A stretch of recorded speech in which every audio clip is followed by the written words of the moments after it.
साथीगण, अल्लाह सबको। तो ये प्रपत्र जो है विश्व न्याय मंदिर का, आने वाले 9 वर्ष के लिए हम कई बार इसको अध्ययन करेंगे। ये पहली बार हम लोग राजस्थान ग्रुप कर रहे हैं। तो इसमें विश्व न्याय मंदिर ने एक तो पिछले 25 साल का अगर आपको जो उपलब्धियां और सफलताएं और जो जिस तरीके से प्रभु धर्म का विकास हुआ है उसके बारे में अगर आपको जानकारी चाहिए तो रिजवान का जो संदेश था प्रपत्र, वो हमें अध्ययन करना है। लेकिन इसमें भी पिछले 25 वर्ष के दौरान जो पूरे विश्व के बहाइयों की जो सेवाओं के माध्यम से प्रभु धर्म का जो विकास हुआ है और बहाउल्लाह का परिचय हमने जनसंख्या से किया है और किस तरीके से हमारे 5000 से भी अधिक जो समुदाय है पूरे विश्व भर में उसमें विकास हुआ है, उसके संबंधित है। तो बहुत बारीकी से तो अभी हम उसका संक्षिप्त में नहीं बता सकते हैं, यानी इसमें कितने सारे विषय हैं। तो हम लोग ने देखा कि एक बहुत ही महत्वपूर्ण विषय समुदाय निर्माण के कार्य के लिए जो जिसके बारे में विश्व न्याय मंदिर बार बार हमें याद दिलाते हैं, वो है बहाइयों के व्यक्तिगत क्षमता वृद्धि। क्योंकि समाज में 3 नायकें हैं, एक है व्यक्ति, एक संस्था और एक समुदाय। तो ये तीनों जो नायक के बीच में जो सामंजस्यता और समन्वय और एक जो दृष्टिकोण होना चाहिए, unity of thought and unity of action, तब जाके हम देख सकते हैं कि हमारी जो मूल गतिविधि का महत्व क्या है। और भक्ति पारक बैठक से शुरू करके अध्ययन भी कक्षाओं का जो हम आयोजन करते हैं, फिर उसमें सामाजिक क्रिया को भी जोड़ते हैं, फिर जो बाहरी दुनिया में जो संवाद के विषय होते हैं उसमें भी हम भाग लेते हैं और बहाई शिक्षाओं के अनुसार अपने विचार भी हम साझा करते हैं। तो ये बातों को बहुत अच्छी तरीके से विश्व न्याय मंदिर ने अपने अनमोल शब्दों के माध्यम से हमें मार्गदर्शित किया है। और सीखने की प्रक्रिया में ही रहते हुए हम साथ साथ सेवा के पथ पे हम आगे बढ़ते हैं। तो इस प्रपत्र में कई भाग हैं। पहला जो 4 गद्यांश था, उसके बाद 5 से लेके दूसरे 10 तक, और फिर 11 से लेके 15 तक ये अलग अलग विषय पर है। फिर 16 से लेके जो सामाजिक परिवर्तन वो 20 तक था, और 21 से लेकर जो हम लोग अभी कर रहे हैं 21 से लेके कितने 27 तक, और उसके बाद 28 से लेकर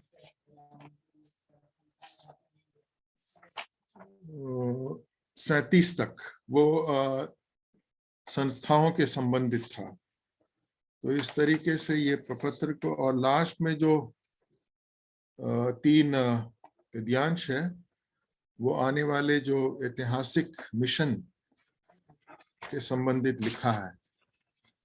तो संक्षिप्त में इतना ही मैं बता रहा हूँ अभी, लेकिन आप अवश्य इसका अध्ययन करें।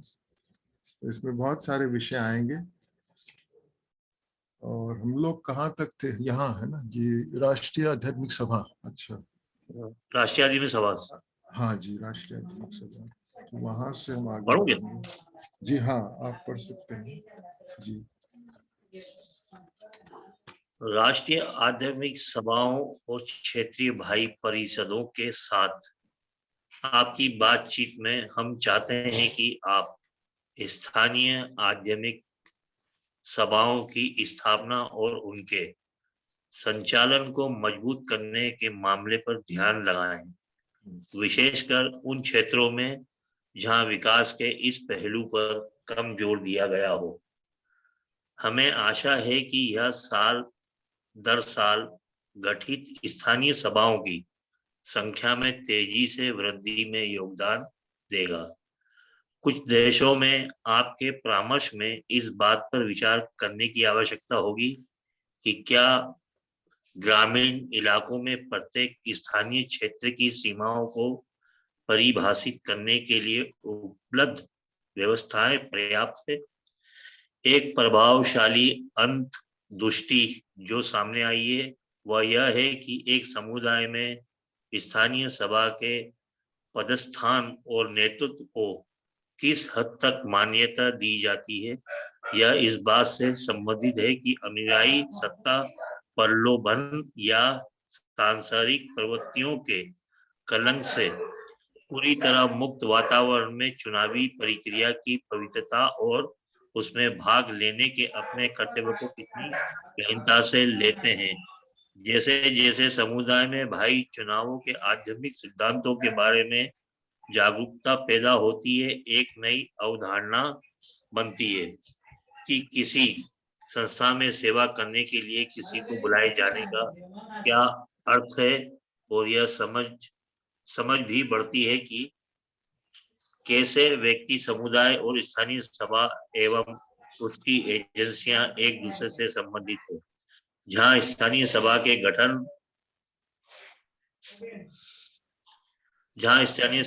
गठन और उसके उद्देश्य के बारे में एक समुदाय में वार्तालाप को प्रोत्साहित करने के लिए व्यवस्थित प्रयास किया जाता है, और साल दर साल उस वार्तालाप को बनाए रखने के लिए निर्वाचित निकाय की शक्ति और सामुदायिक जीवन की गतिजता एक दूसरे को प्रभावित करते हैं। यह पारंपरिक प्रभाव पिछले 2 वर्षों में उन जगहों पर विशेष रूप से ध्यान देने योग्य है जहां हमने स्थानीय आध्यात्मिक सभा के लिए 2 चरणीय चुनावी प्रक्रिया को अपनाने को मंजूरी दी है। एक ऐसा तरीका जिसका प्रारंभ, थोड़ा सा ऊपर करिए अनुज जी।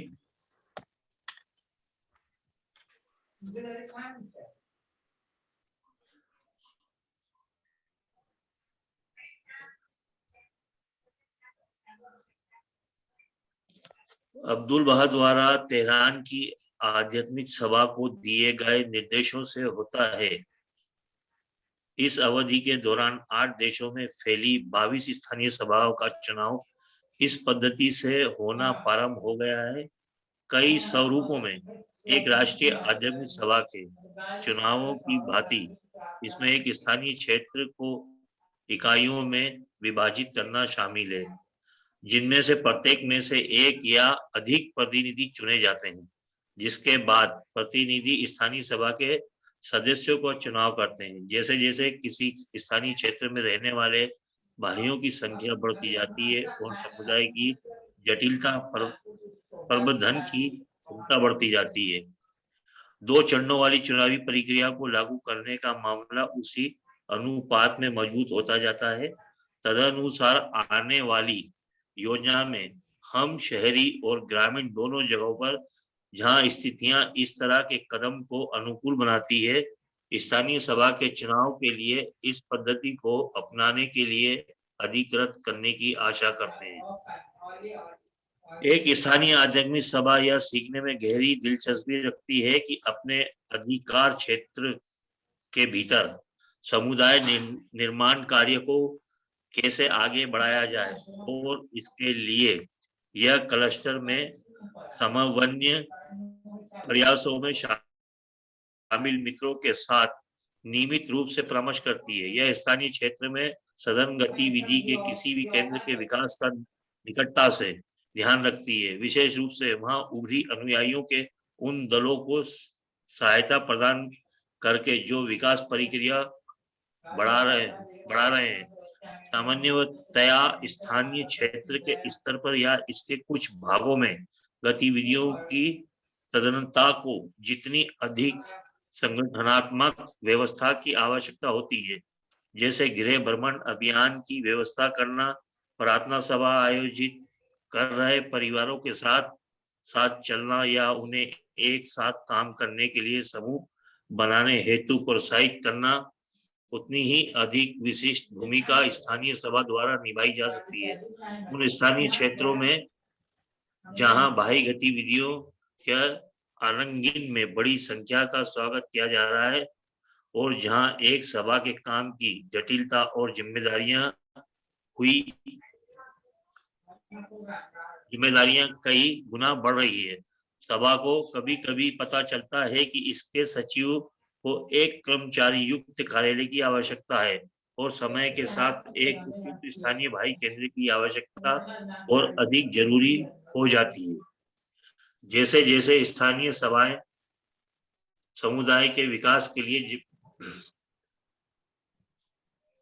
लिए जिम्मेदारी का अधिक से अधिक भाग उठाना प्रारंभ करती है। क्षेत्रीय और राष्ट्रीय स्तर पर स्थानों को उनकी मदद करने के अपने प्रयासों में अवश्य ही अधिक व्यवस्थित होना चाहिए। हमें यह देखकर प्रसन्नता हुई है कि इस आवश्यकता को व्यवस्थित तरीके से संबोधित किया जा रहा है। उदाहरण के लिए राष्ट्रीय सभाओं या क्षेत्रीय परिषदों द्वारा अनावृत होती है विशिष्ट कार्य प्रणालियों के बारे में परामर्श करने के लिए सचिवों और स्थानीय सभाओं के अन्य अधिकारियों के साथ समय समय पर बैठकें आयोजित करके।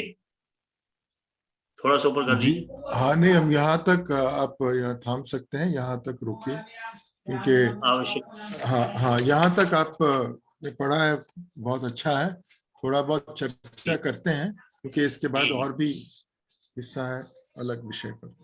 तो जी डॉक्टर।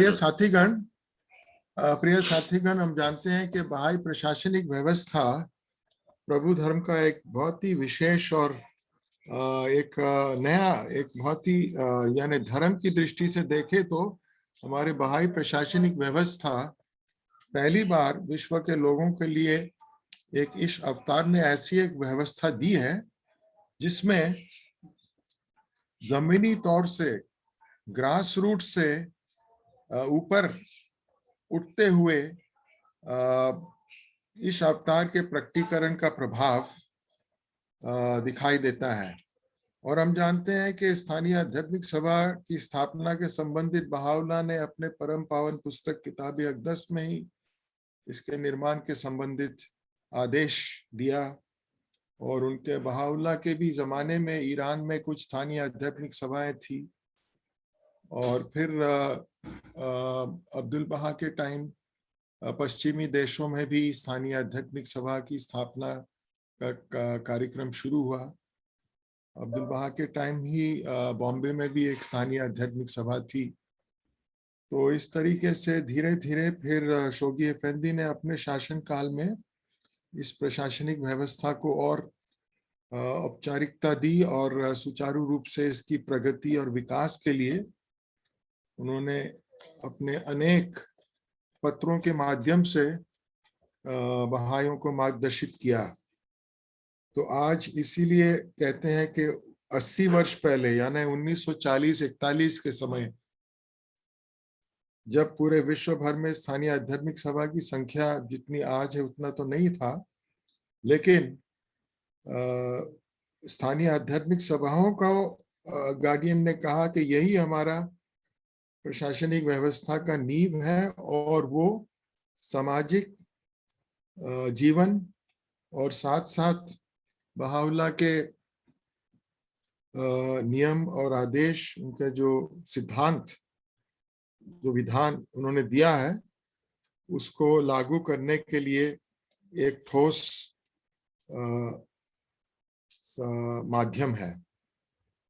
और पिछले 100 वर्ष के दौरान जो जब रचनात्मक काल का 100 वर्ष अब पूरा हो चुका है 1921 से लेके 2021 तक, तो उसको भी ध्यान में रखते हुए विश्व न्याय मंदिर बता रहे हैं कि आने वाले योजना में स्थानीय आध्यात्मिक सभाओं की जो भूमिका है, उनकी तरफ से जो सेवा का क्षेत्र है, कार्य क्षेत्र है, उस सब में भी काफी विकास और वृद्धि हमें लानी है।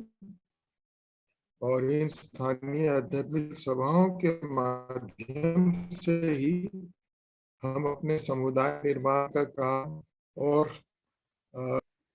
तो जो भी अंतर्दृष्टि और उपलब्धियां और सफलताएं हमें पिछले योजनाओं के माध्यम से प्राप्त हुआ, क्योंकि 28 दिसंबर 2010 वाले भी प्रपत्र में स्थानीय आध्यात्मिक सभाओं के संबंधित काफी मार्गदर्शन दिया था। फिर उसके बाद 29 दिसंबर 2015 का भी जो प्रपत्र था, उसमें भी स्थानीय आध्यात्मिक सभाओं के संबंधित विश्व न्याय मंदिर ने मार्गदर्शन दिया है। और इस प्रपत्र में उन्होंने पूरा एक प्रशासनिक व्यवस्था की क्षमता वृद्धि के संबंधित हमें मार्गदर्शन दे रहे हैं। और एक चीज पिछले 2 साल पहले जो विश्व न्याय मंदिर के आदेश अनुसार जो लागू हुआ, कुछ चयनित ग्रामीण और शहरी स्थानीय आध्यात्मिक सभा के चुनाव को 2 स्तर कर दिया गया। तो बता रहे हैं कि अभी तक 22 ऐसी स्थानीय आध्यात्मिक सभा 8 देशों में उनका गठन 2 स्तर से होता है। पहले समुदाय के जितने भी मतदान देने वाले जो सदस्यगण हैं, वो लोग 19 लोगों को चुनाव करते हैं और वो 19 लोग फिर 9 स्थानीय सभा के चुनाव करते हैं। तो इसको 2 स्टेज इलेक्शन कहते हैं। और इसी तरीके से अब्दुल बहा के जमाने में भी कुछ तेहरान की जो स्थानीय आध्यात्मिक सभा थी, का चुनाव ऐसा किया जा रहा था। तो अब धीरे धीरे विश्व मंदिर के आदेश अनुसार इस प्रकार स्थानीय आध्यात्मिक सभा की स्थापना कारों को भेंट किया गया है। तो इसलिए सलाहकारों का भी इसमें बहुत बड़ा दायित्व है। और सलाहकार हम जानते हैं कि वो अपने सहायक मंडल सदस्य के माध्यम से स्थानीय आध्यात्मिक सभाओं के साथ एक बहुत ही करीबी संबंध बनाए रखते हैं। आध्यात्मिक सभा और अभी एक समय था जब स्थानीय आध्यात्मिक सभा की संख्या बहुत ज्यादा होती थी, क्योंकि साल में कहीं भी समय कोई भी गांव में अगर 9 से अधिक बहाई का ग्रुप बन जाता था तो वहां एक स्थानीय आध्यात्मिक सभा के गठन के लिए वो लोग प्रयास करते। फिर उसके बाद स्थानीय आध्यात्मिक सभा की स्थापना के लिए विश्व न्याय मंदिर ने कहा सिर्फ रिजवान के जो 12 दिन है उन्हीं दिनों में हमें करना चाहिए। फिर उसके बाद फिर हमें गाइडेंस मिला कि नहीं, स्थानीय आध्यात्मिक सभा के चुनाव सिर्फ रिजवान के पहले दिन हमें कर लेना चाहिए। और जहां तक 2 स्टेज वाला जो है, वो लोग क्या करते हैं कि रिजवान के पहले का 1 या 2 महीना, बहाई महीना, यानी अप्रैल के पहले हफ्ते में वो लोग पहला स्टेज का इलेक्शन कर लेते हैं। और फिर रिजवान के दिन यानी 20 अप्रैल शाम से लेके 31 अप्रैल तक ये 19 जो डेलीगेट्स होते हैं, प्रतिनिधि, वो लोग स्थानीय आध्यात्मिक सभा के चुनाव में भाग लेते हैं। तो ये कुछ जो मैं जहां तक मैं अपनी सीमित बुद्धि अनुसार समझ पाया हूँ, आपने जो अभी तक पढ़ा है। तो साथीगण, वैसे तो स्थानीय आध्यात्मिक सभाओं के बारे में हम बहुत ही समय से भली भांति अच्छी तरीके से परिचित हैं कि उनकी कार्य क्षेत्र क्या है, उनकी जो भौगोलिक दायरा के अनुसार फिर वो किस तरीके से अपने समुदाय को नेतृत्व करते हैं। 19 दिवसीय भोजों का आयोजन करते हैं, उनके पास एक स्थानीय कोष होता है। फिर बहाई जो पवित्र दिवस त्योहार के दिन होते हैं, उसके लिए कार्यक्रम का आयोजन करते हैं। और इस तरीके से उनके और भी बहुत सारे दायित्व हैं। बहाई जो विवाह है वो भी स्थानीय आध्यात्मिक सभाओं का दायित्व है। विवाह का जो विधान है, जब भी एक 2 मित्र का विवाह होना है, लड़का और लड़की, वर और वधू, तो वो अपने परिवार के साथ पहले परामर्श करते हैं, फिर स्थानीय आध्यात्मिक सभाओं को संपर्क करते हैं और स्थानीय आध्यात्मिक सभा उन्हें बताते हैं कि आपके माता पिता की भी स्वीकृति अनिवार्य है, और इस तरीके से फिर स्थानीय आध्यात्मिक सभा की तरफ से जो विवाह के जो विधान है उसका अनुपालन किया जाता है। तो साथीगण, ये कुछ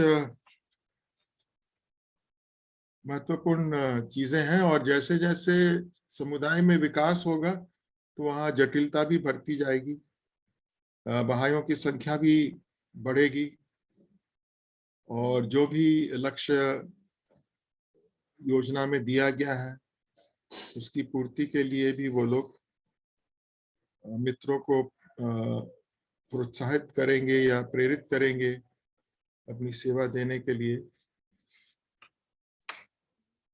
तो मूल गतिविधि में भी वृद्धि लाने के लिए स्थानीय आध्यात्मिक सभा की बहुत ही महत्वपूर्ण भूमिका है। साथीगण, आपकी तरफ से कुछ आपके विचार आप साझा करना चाहते हैं इस अभी तक जो हमने पढ़ा, आशिक भाई ने अभी जो विद्यांश को पढ़ा है उसके संबंधित, और या ये सारा जो प्रपत्र है अभी तक जितना भी हमने अध्ययन किया उसके विषय पर भी आप अपनी प्रतिक्रिया साझा कर सकते हैं। Friends like to comment about,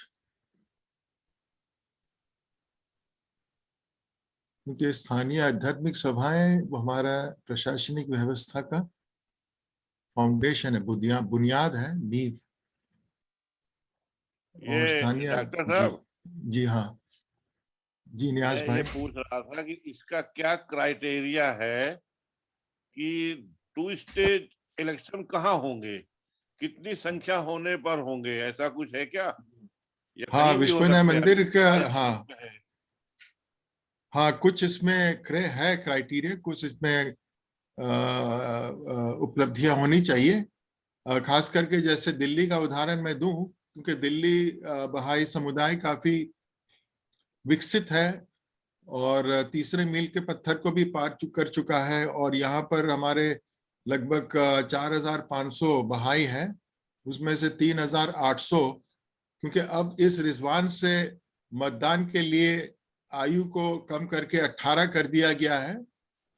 तो चूंकि अभी हमारे वो डेलीगेट इलेक्शन की भी प्रतिक्रिया जारी है, तो इसलिए मुझे ये आंकड़े मालूम है। हमारे 3800 बहाई हैं जो 18 और 18 वर्ष आयु के अधिक आयु के हैं। तो उसमें से बहुत सारे तो पहली बार ही चुनाव में भाग लेंगे, तो उनके लिए भी डिपनिंग मटेरियल्स वगैरह है, सहायक मंडल सदस्यों की तरफ से वो लोग को बहाई चुनाव के संबंधित भी बताया जा रहा है। और फिर वो लोग हम सब बहाई जानते हैं कि बहाई चुनाव एक आध्यात्मिक दायित्व है। तो एक तो संख्या होनी चाहिए, और वो जो क्लस्टर है तीसरे मील के पत्थर तक पहुंच चुका हो। तो भारत में भी लगभग पिछले साल 8 ऐसी जगह थे, मुझे हाँ ज्यादातर दिल्ली शहरी क्लस्टर समुदाय तो एक दिल्ली था, और बाकी सब ग्रामीण क्षेत्र 11 हो गए थे। हाँ 11 ओके, हाँ 4 स्टेट में है, यूपी, बिहार, वेस्ट बंगाल एंड महाराष्ट्र। हाँ, तो उसमें ज्यादातर ग्रामीण क्षेत्र में, जैसे अलौली और यूपी में भी, हाँ यूपी में भी कई 7 या 6 या 7 4, हाँ यूपी में 4, बिहार में भी 4, शायद 3 बिहार में 3। अच्छा, आपको वेस्ट बंगाल में 2। अरे अभी लेटेस्ट काउंसलर आए थे तो बता रहे थे। अच्छा हाँ तो ठीक है। हाँ जैसे झालदा और ये झालदा 2, झालदा, इनपुर, इस तरीके से। मेरा सवाल ये था कि हमारा जयपुर भी तीसरे मील के पत्थर पे है। हाँ, लेकिन बहाइयों की संख्या कितनी है? कोई संख्या होनी चाहिए। हाँ, जैसे मूल गतिविधि की संख्या क्या है? नहीं, बहाइयों की संख्या पे निर्भर करता है या मूल गतिविधि? बहाइयों की संख्या, फिर मूल गतिविधि की संख्या। हाँ, काउंसलर महोदय आए थे तो जैसे आपके दिल्ली में 4-5 हजार है, तो 4,500 100 लोग जहाँ हो जाएंगे 100 बहाई, 100 तो मिनिमम 100 होने चाहिए। 2 स्टेज में हो जाएगा। जहाँ तो 100 आपके बहाई यहाँ हो 100 से जाएगा। अधिक है? आपके जयपुर में 100 से अधिक बहाई है सक्रिय? भाई जयपुर में है कि नहीं है, लेकिन अगर क्राइटेरिया क्या है, 100 है या 100 से अधिक है या 100 से कम है, ये सवाल था। अच्छा। वैसे एक के बाद एक ठोस रूप से क्राइटेरिया तो उतना मुझे याद नहीं आ रहा है, लेकिन तीसरे मील के पत्थर तक पहुंच चुके हो और लगभग 500 से अधिक मूल गतिविधि भी हो वहां। और एक्चुअली वो क्राइटेरिया तो सलाहकार और राष्ट्रीय आध्यात्मिक सभा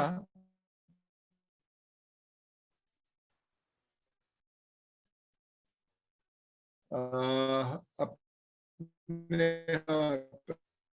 परिषद क्षेत्र के साथ भी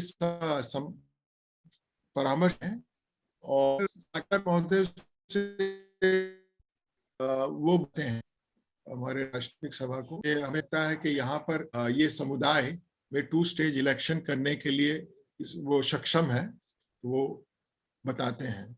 लेकिन ये कुछ क्राइटेरिया है वहां पे, कई सक्रिय बहाई होने चाहिए, मूल गतिविधि भी निरंतर अच्छी तरीके से चलना चाहिए, फिर वो ट्रेनिंग इंस्टीट्यूट के साथ भी जो संपर्क है, यानी वहां क्षमता वृद्धि